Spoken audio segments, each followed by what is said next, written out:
Vedantika, and we're gonna perform a puppet show called CO is Not Cool. Monoxide in your CO, it's colorless, odorless, and it burns slow. If you breathe it, you will not even know, but you will fall sick, that's for sure. How to check the source of the silent killer? That's easy. You have to hear Miss Miller. Hi, I'm Miss Miller. First, check your boiler. If blue flames turn to orange, that's the spoiler. Now go to your fridge and oven. Look for any sooty stains. If you find anything, you have to call expert today.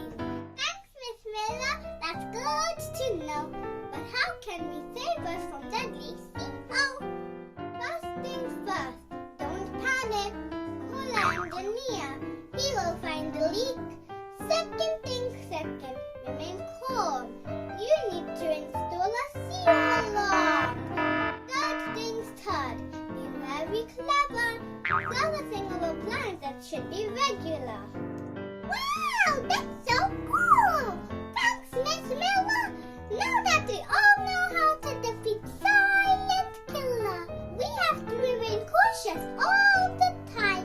And if there is CO leakage, call the line 0800 000 111 999. Everything will be just